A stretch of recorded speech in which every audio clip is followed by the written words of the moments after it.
Et dans la revue de presse de ce jeudi, nous revenons sur la situation au Mozambique, un mois après le passage du cyclone Idai qui a frappé le 18 mars dernier le port mozambicain de Beira. La population de cette seconde ville du pays manque de tout. Plusieurs centaines de personnes sont encore hébergées dans des écoles et selon le site Mundo Aminito, le pays a besoin d'un peu plus de 27 millions d'euros pour réhabiliter les infrastructures scolaires détruites par les pluies diluviennes.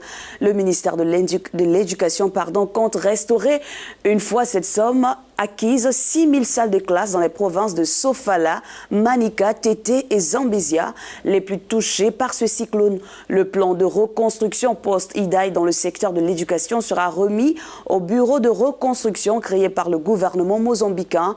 Le cyclone a fait 603 morts au Mozambique et touché plus d'1,5 million de personnes. Et outre les écoles, les établissements des soins de santé ont été détruits. Au Zimbabwe, on célèbre la fête nationale ce 18 avril, une date historique et surtout le moment choisi par le chef de l'opposition Nelson Chamisa pour faire le point de la situation. Dans une interview accordée à Newsday, il estime qu'en 39 ans d'indépendance, son pays n'a rien accompli en matière de démocratie. Il dit, et je cite, « Nous continuons d'avoir des élections contestées. En 2018, les élections ont été contestées pour cause de privation de la volonté du peuple. Cela vous montre et confirme que nous n'avons rien fait en termes d'éthique de lutte pour la libération. Et pour lui, le peuple zimbabwéen est le plus triste du monde. Nous sommes les moins heureux du monde, affirme-t-il, à cause de l'illégitimité du gouvernement, du déficit de gouvernance, de l'absence de réformes globales, institutionnelles, constitutionnelles, économiques et politiques. Des réformes qui font défaut pour lui ce 18 avril. Les Zimbabwéens doivent se poser cette question. Qu'est-ce que l'indépendance signifie pour nous ? Et enfin, terminons par le Sénégal. Pour Dakaractu, le président Macky Sall hâte le pas.